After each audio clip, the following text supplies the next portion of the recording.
Tumaas ang kilay ni Ashley nang lapitan siya ni Amethyst ng hapong iyon. Ngunit nang malapit na ito ay hindi naman siya nagpakita ng magaspang na ugali. "Hi!" Tugon niya nang batiin siya. Hindi siya ngumiti ngunit pinilit naman niyang maging maaliwalas ang mukha nang humarap dito. "Hindi ka ba niya susundiin ngayon?" Kaswal nitong tanong. Umiling siya. "May sakit si Toby eh." Sanay na ang kanyang mga kaklase na si Toby ang sumusundo sa kanya every Friday. "Ganun ba?" Anitong tumango at napansin na niya ang kakaiba nitong pangngiti-ngiti. Ngunit hindi na lamang niya binigyang pansin. "I'll go ahead, Ashley." Magpapaalam nito sa kanya. "Ang bait yata ngayon ng gagang to ah." She whispered. Sinundan niya ito ng tingin habang patungo sa parking lot na kinahihimpilan ng kotse nito at himalang wala siyang kasamang lalaki ngayon. Nang sandaling iyon ay hinihintay niya ang kanilang driver na si Mang Lito. Alam kasi nito na may sakit si Toby kaya susunduin siya nito. Hindi naman nagtagal ay dumating ang matandang lalaki. Agad siyang sumakay sa Ford Expedition na isa sa dalawang kotse ng kanyang ama. "Mang Lito, ihatid mo ko sa condo unit ni Toby. Gusto ko siyang dalawin muna. Hintayin niyo na ako sa parking lot dahil saglit lang naman ako doon." "Wala akong problema, senyorita." Nakangiting tugon ng matandang lalaki. Ang totoo'y nasisiyahan niya dito sa pagbabago ng kanyang ugali. Mula kasi na magkaroon sila ng relasyon ni Toby ay naging maayos na ang kanyang pakikitungo dito. Marami kasi siyang natutuhanan sa binata. Mabuti kasi itong tao at tinuturuan talaga siya kung paano magpakumbaba, kung paano maging pasensyoso at kung paano makipagkapwa-tao. Masayang pumasok sa condominium building ni Ashley, kung saan ay isa sa mga unit niyon ay inuupahan ni Toby. Sabik na siyang makita ang kasintahan. Ibig na niyang malaman ang kalagayan nito. Kaya nga halos napatakbo siya na makitang papasara na ang pintuan ng elevator. Kumusta na kaya si Toby? Sa isip-isip pa niya. Kawawa naman siya. Sana magaling na siya. Nang bumukas ang elevator sa 12th floor ay mabilis niya inihakbang ang mga paa palabas roon. Tinungo niya ang direksyon ng unit ng binata. A lovely smile formed in her lips nang maalala ang pagtawag nito sa kanya at naglambing na dalawin naman niya. Kaya nga, narito siya ngayon para naman kahit konting oras ay masamahan niya ito. Pipihitin na sana niya ang doorknob ng pintuan nang pansining nakaawang iyon. Hinihintay na talaga niya ako? Sabi niya sa sarili na mahinang bumakikik. Iniwan na talagang bukas ang door para tuloy-tuloy na ako. Marahan niya itinulak ang dahon ng pinto upang gulatin sana ito. Ngunit siya pala ang magugulat sa nakikita ng kanyang mga mata. Agad na napaiwi ang magandang ngiti sa kanyang mga lapi at mabilis na mahay sa makakabila niyang pisngi ang mga luha. Nanginginig ang kanyang kalamnan at tila ng lambot ang mga tuhod. Kitang-kita kasi niyang nakakandong kay Toby si Amethyst habang nakaupo ito sa sofa.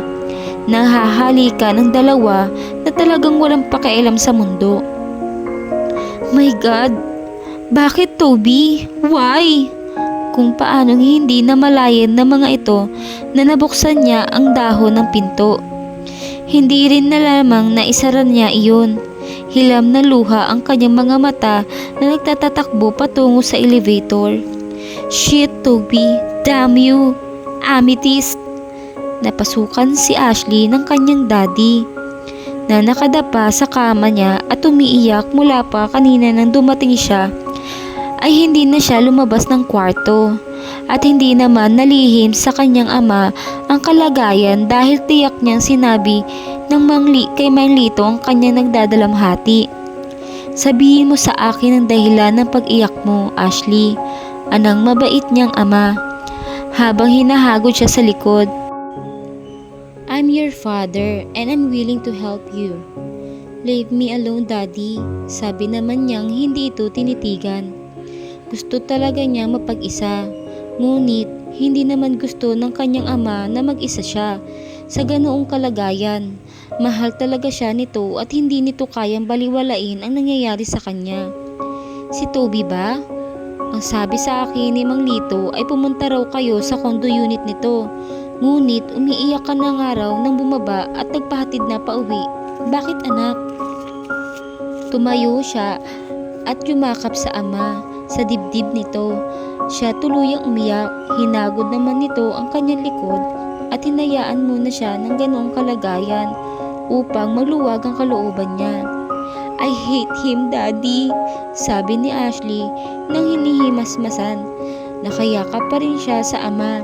I don't want to see her face again. Care to tell me the reason why, Iha? Ang sakit, Daddy.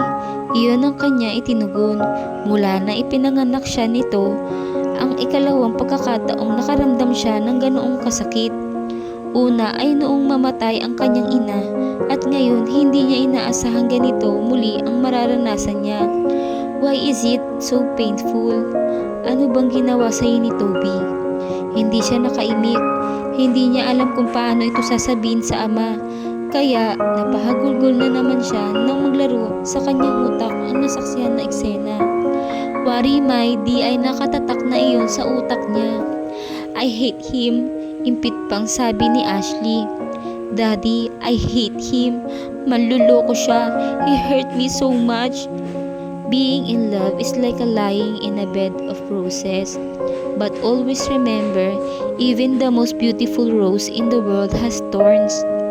Pumasok sa utak niya ang sinabing iyon ng kanyang daddy at naunawaan naman niya iyon. Masakit subalit naisip niya. Dapat niya iyon tandaan. Umibig siya ngayon at maaaring iibig pa ulit pagdating ng panahon.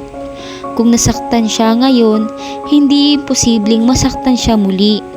At minsan pa, iisipin niya ang sinabing iyon ng kanyang ama upang matanggap ang lahat sa kabila ng sakit na daranasan pa ng kanyang puso sa hinaharap. Daddy, ipaayos mo ang mga papers ko, pahayag ni Ashley. Nasa tinig niyang pagiging desidido. Gusto ko nang lumayo. What? Gulat na sabi ng kanyang ama. I want to get out of her before the end of the week. Pero, next week na ang graduation mo, di ba? Dad, matutuloy din naman yun kahit wala ako. Please, Daddy, gusto ko nang lumayo. Sa Amerika na ako magka-college, tulad ng una nating plano. Bakit bigla namang nagbago ang isip mo? Ano ba talagang ginawa sa'yo ni Toby at nagkakaganyan ka? Tumigas ang kanyang mukha nang marinig ang pangalan ng lalaki. Tubing naaalala kasi niya ito ngayon, lagi niya nakabuntot si Amethyst. Gusto ko siyang kalimutan mula sa ngayon, Daddy. Anya, na naniningkit ang mga matang nakatitig sa malayo. Pero ano nga ba ang ginawa niya sa'yo? Umiling si Ashley. I don't want to talk about him anymore, Daddy. It's over between us. Huwag mo ring ipapaalam sa kanya ang pag-alis ko patungong Amerika. Walang dapat makapigil sa aking paglayo. Nagpakawala ito ng malalim na hininga. Kung iyan talaga ang desisyon mo, bahala ka. Thanks, Dad. Anya, napahagulgol na naman. Yung umakap siyang muli dito. Thank you so much for always here besides me. Thanks also for your support and understanding. I'm your father and I love you so much. Alam mo namang wala akong hindi ibibigay para sa iyo, anak. Kung ano ang makakapagpaligaya sa iyo, handa kong ibigay at ipagkaloob. That's why I love you, Daddy. Tugon niyang lalong lumakas ang pahagagulgol. Umaasam na kasi na maging katulad ng kanyang ama si Toby, na magiging isang mabuting asawa. Hindi pala. Mali ang paniniwala niyang wala rin ito. Hindi pagkakaloob sa kanya basta gusto niya. Kung alam lang naman niyang daranasin lamang siya ng ganitong sakit sa piling nito, bilang girlfriend nito, hindi na sana niya ito inukulan at pumamahal. Gustong mapiko ni Toby dahil kung kailan may sakit siya ay hindi magawang puntahan sa bahay. Si Ashley ay saka naman niya itong hindi makontak. Naka-off lagi ang cellphone ng dalaga at temporary out of service ang telepono sa bahay. Kaya nang maramdam niyang medyo magaling na siya at kaya na ang sarili, ay dinalaw niya ito sa bahay na naghatid naman sa kanya ng labis na pagkabigla. Ay naku sir, sabi sa kanya ng mayordomang si Aling Tasing. Wala na ho rito si Senyora Ashley. Bakit? Saan siya pumunta? Kailan siya babalik? Hindi na ho yata babalik. Ewan ko ho. Baka matagalan na. Napakunot noo siya. Ano bang ibig mo sabihin? Hindi niyo ba talaga alam na umalis na siya si Senyor Tirso kahapon para pagtungo sa Amerika? Amerika? Bulalas ni Toby na nanlalaki ang mga mata. Bakit sila pumunta roon? Hindi niyo pa talaga alam, senyorito? Napakamot pa sa ulong sabi ni Aling Tasing. Bakit hindi sila nagpaalam sa inyo? Napabuntong hininga siya. Pakiramdam niya ay may malaking batong dumadagan sa kanyang dibdib. Tila ba'y nahihirapan siyang huminga? Hindi kasi niya alam kung bakit biglang nagpasya ang mag-ama na umalis ng bansa. Doon na ba mag-aaral ng college si Ashley? Naitanong pa niya sa mayordoma. Kailan kaya sila babalik? Hindi naman ho sinabi senyorito, pero palagay ko nga ho doon na mag-aaral si senyorita Ashley. Iyon naman ho talaga ang plano ni Loloon pa namang mabubuhay si senyorita Nora. Sige ho, sabi ni Toby na baka sa muka ang matinding kalungkutan. Salamat ho. Laglag ang mga balikat na tinilikuran niya ang babae. Nalilito talaga siya kung bakit biglang-biglang umalis si Ashley at nagpa siyang doon na lang ulit mag-aral sa Amerika. Gayong nabanggit na nito sa kanyang pag nagpasya na dito na sa Pilipinas magkukolehiyo. Hindi niya alam kung paano siya nakarating sa bahay ng matalik niyang kaibigan na si Reynold. Inaaya niya ito magtungo sila sa bar. Kahit pa nga pakiramdam niya ay lumalala na naman ang kanyang sakit. Si Ashley ba? Tanong nito sa kanya na kainuman na sila. Tamango naman siya. Pagkuway nilagok ang laman ng alak sa hawak ang kopeta. Labis talaga siyang nasasaktan sa paglayo ng girlfriend na wala man lang paalam. Nag-away ba kayo? Hindi. Pero umalis siyang hindi man lamang nagpaalam sa akin sa Amerika na yata mag-aaral ng college. And I don't really know the reason why she left me that way. Ano namang problema mo dun? Mag-aaral naman pala, babalik din yung Toby. Huwag ka nga mamblema ng ganyan. Alam kong may rason si Ashley kung bakit umalis ng walang paalam at gusto kong malaman yun. Baka naman may ginawa kang kasalanan sa kanya. Hindi siya umimik. Hinayaan niya ang sarili na mag-isip kung may nagawa siyang kasalanan sa katipat. Ngunit wala naman siyang maalala. Ang huling pag-aaway nila ay hindi naman malala. Nagkausap talaga siya at nakasama pa ng maayos. Wala akong maalalang may masama akong ginawa sa kanya, Reynold. Sabi niya at nahihirapan ako ngayon. Mas madali kasing tanggaping umalis siya kung alam ko ang rason. Kailangan makausap mo si Ashley para magkaliwanagan kayo. Mahirap talaga ang ganyan pare. Hindi siya umimik. Ngunit ininom ulit niya ang diretso lamang na alak sa kanyang kopeta. Napailing naman si Reynolds sa sanhi na iyon.